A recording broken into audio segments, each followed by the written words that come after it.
Hello students. So last time we have discussed about the magnetic quantum number. ठीक है, principal quantum number and azimuthal quantum number already हम कर चुके हैं. ठीक है, तो मैग्नेटिक क्वांटम नंबर को मैंने आपको एनिमेशन के थ्रू भी एक्सप्लेन किया था. So today we will do again the characteristics of magnetic quantum number. So once look again कि जो मैंने आपको एक बार स्टोरी बताई थी किस तरह से आपने किसको क्या सपोज करना है and how you can understand the structure of orbit, orbitals और सबशेल. तो मैंने आपको बताया था, आप उसी तरह से एक बार फिर से आप देख लो. ठीक है, तो यहाँ देखो मैंने आपको बताया था जो प्रिंसिपल क्वांटम नंबर होता है उसे आप किससे रिप्रेजेंट करते हो, एन से. और एक्चुअल में वो क्या बताता है, शेल. और उसी का दूसरा नाम क्या है, ऑर्बिट्स. और उनकी वैल्यू कहाँ से कहाँ जाती है, 1 to 7.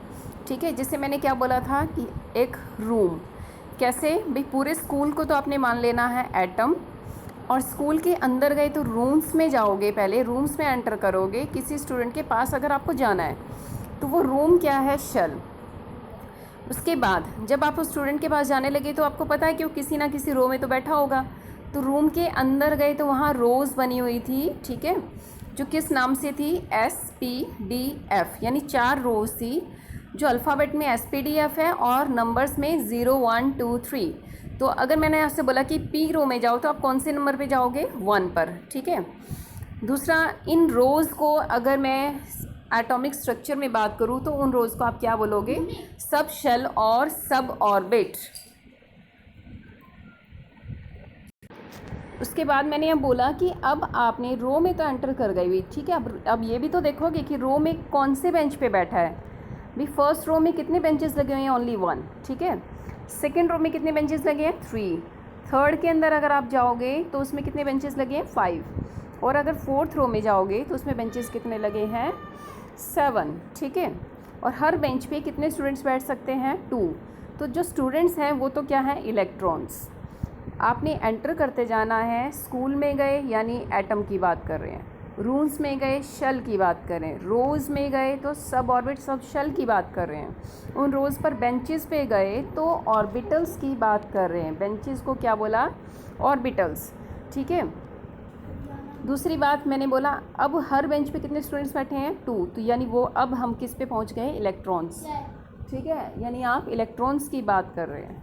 अब इलेक्ट्रॉन्स आगे की तरफ बैठे हैं या पीछे मुँह करके बैठे हैं. तो एक बेंच पे वैसे तो स्टूडेंट्स क्या करते हैं, आगे की तरफ फेस करके बैठते हैं दोनों, बट यहाँ हम इलेक्ट्रॉन्स की बात कर रहे हैं. तो एक इलेक्ट्रॉन आगे की तरफ है और दूसरा पीछे की तरफ है. मीनिंग क्या होगा इसका कि एक इलेक्ट्रॉन क्लॉकवाइज मूव कर रहा है, दूसरा एंटी क्लॉकवाइज. क्लियर. तो क्लॉक और एंटी क्लॉकवाइज ये कौन बताता है, spin quantum number. Clear. So you can see here this table. आप इस टेबल को देखो. ठीक है, कंफ्यूज नहीं हो ना, बार बार बता रही हूँ एक बात को. ठीक है, अब यहाँ देख लो आप, मैंने आपसे बोला था सबसे पहले क्या आता है, N. उसके बाद आप किसकी बात करोगे, L. फिर किसकी बात करोगे, M. फिर किसकी बात करोगे, S. N क्या है, शेल. L क्या है, सब शेल. ठीक है, ये सब शेल. M क्या है, मैग्नेटिक क्वांटम नंबर. ठीक है, और S क्या है, स्पिन क्वांटम नंबर. तो हम उसी तरह से अब आपको यहाँ दे देती हूँ. जैसे मैंने बोला कि सपोज़ आप सब शेल की बात कर रहे हो तो मैंने कहा था अल्फ़ाबेट में SPDF बोलोगे आप उसे, बट नंबर्स में आप S को क्या नंबर दोगे, 0. 0 का मतलब ये नहीं है कि हाँ कुछ भी नहीं है, मतलब ये नंबर दिया हुआ है. भी रूम के बाहर 0 लिख दिया तो मैं आपसे बोल रही हूँ कौन से रूम में जाना है, 0 में.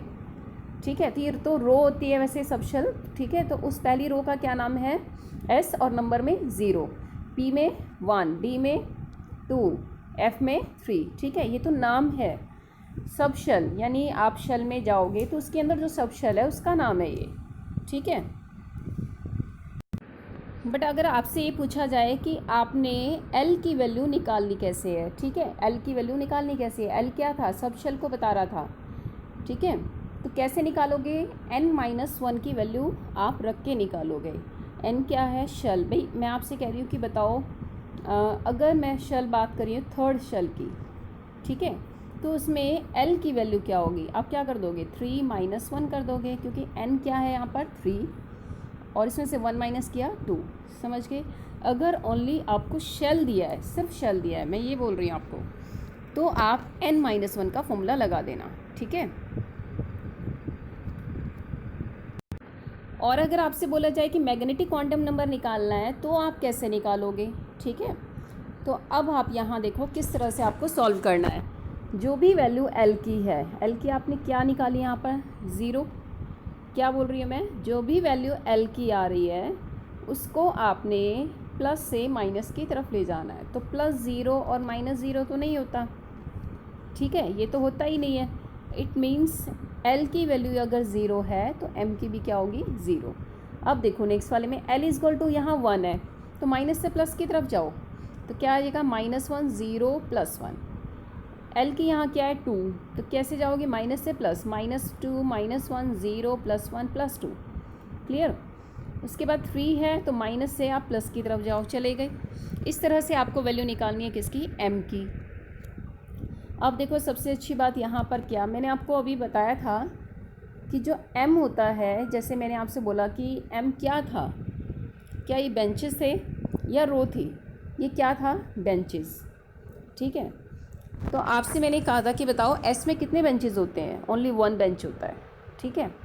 जो बेंच होता है वही क्या बताता है, मैग्नेटिक क्वांटम नंबर। तो S में कितने बेंच थे, 1, तो उसका नंबर क्या था, 0।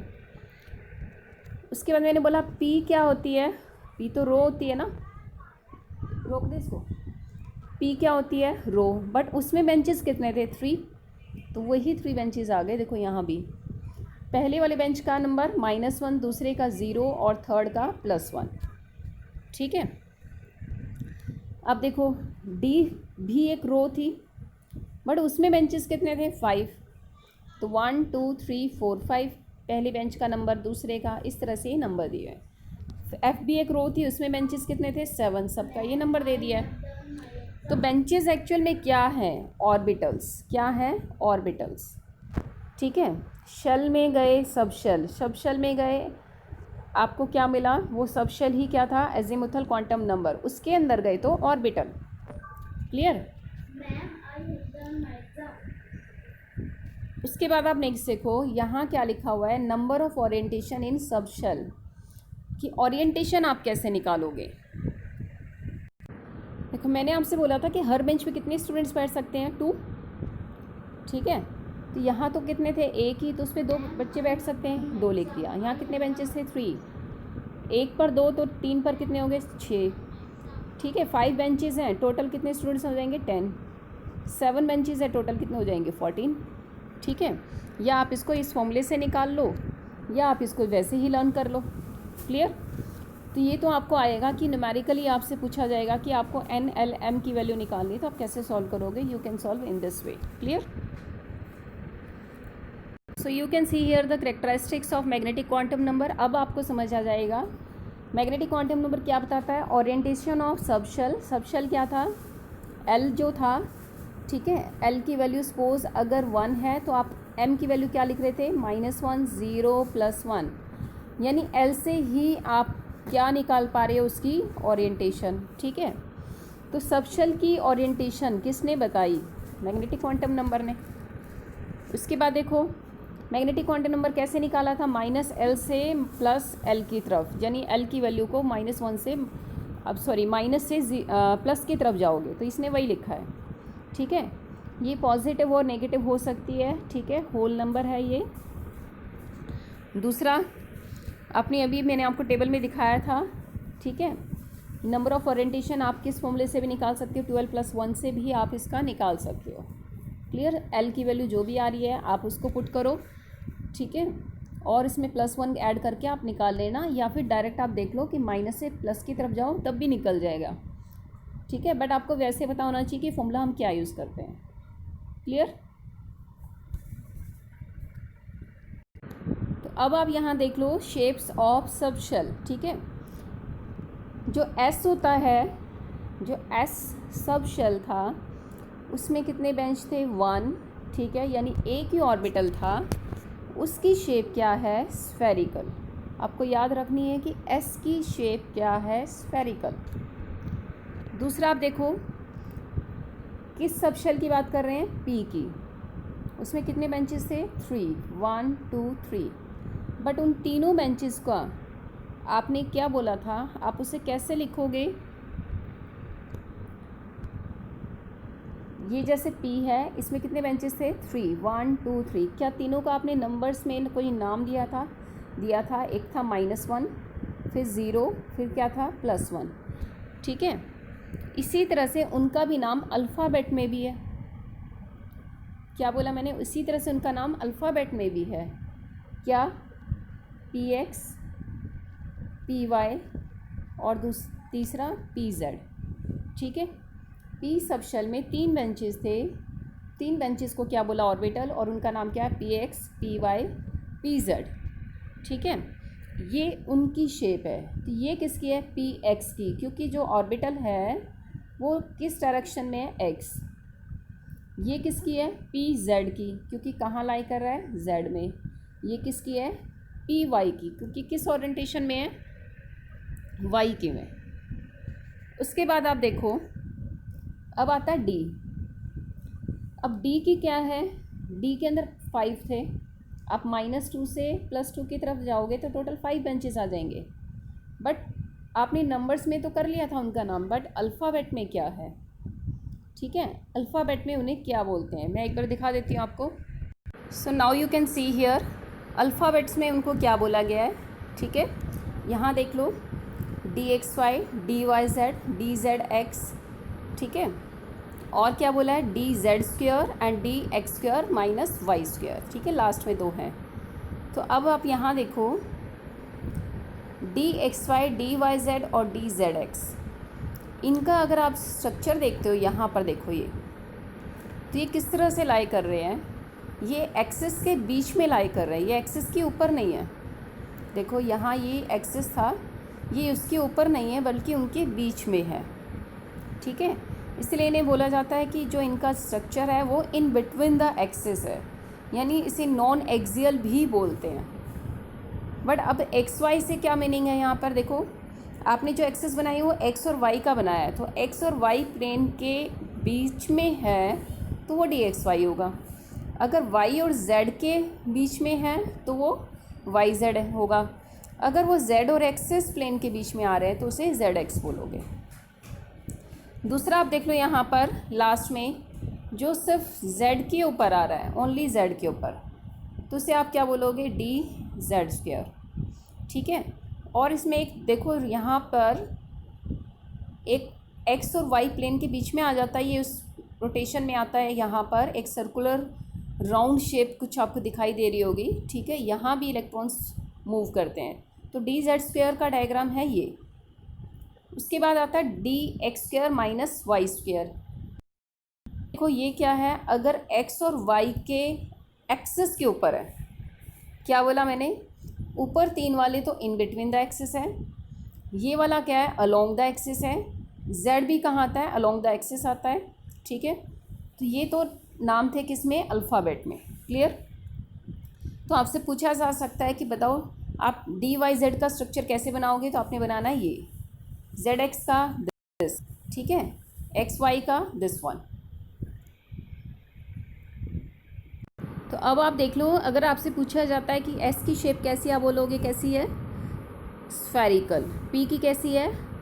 Dumbbell shape. ठीक है, D की कैसी है? Double dumbbell shape. ये 1 मार्क्स में क्वेश्चन आते हैं, ये आपके डायग्राम है, अभी आपने देख लिया है। क्लियर?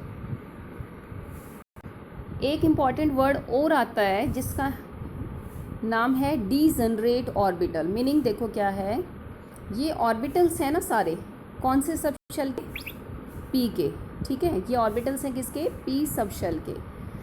ठीक है, तो अब देखो, अगर मैं P के ऑर्बिटल्स की बात कर रही हूँ तीनों की, तो तीनों की एनर्जी क्या होगी? सेम।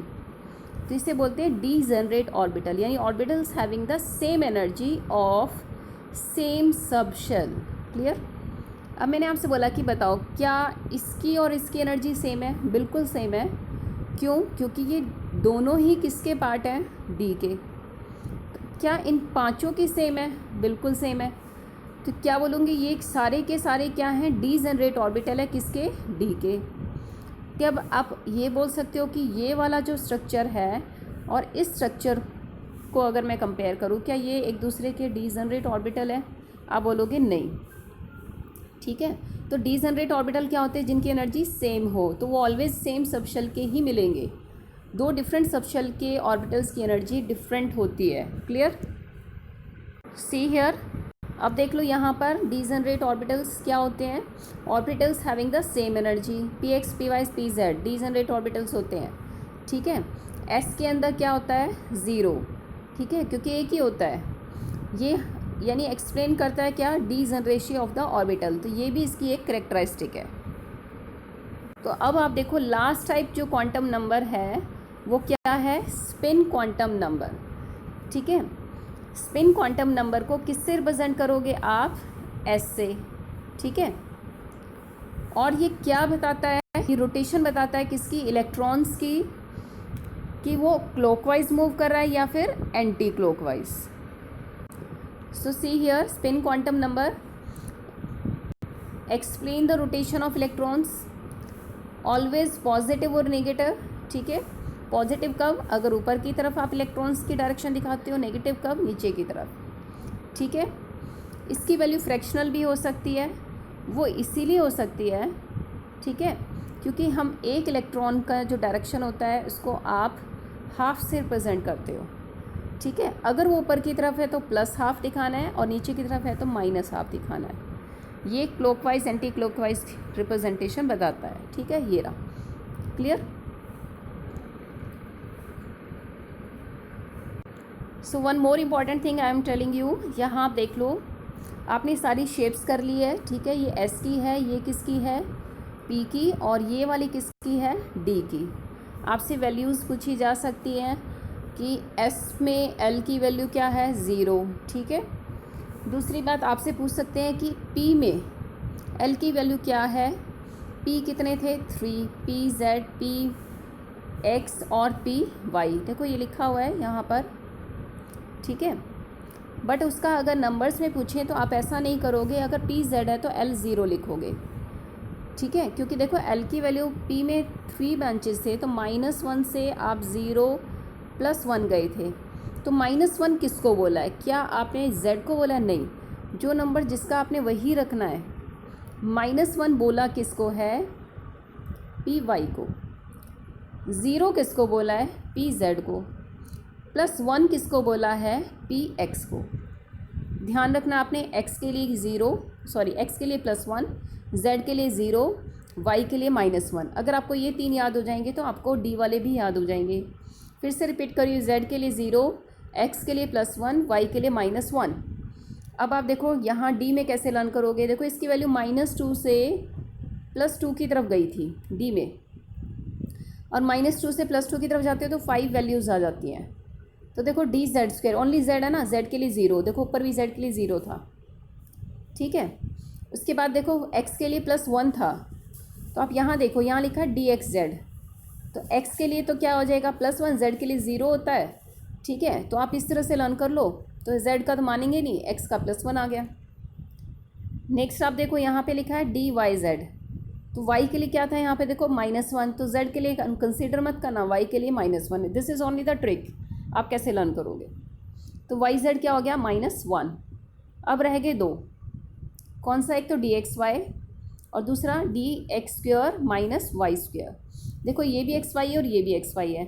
अब इसमें नंबर बड़ा कौन सा लग रहा है आपको, एक्स स्क्वायर -y² या x Y, x square -y² लग रहा है इसीलिए इसकी +2, और जो एक्स वाई छोटा लग रहा है तो इसकी -2। इस तरह से आप इनके नंबर्स भी लर्न कर सकते हो। Clear? So read up to this, thank you.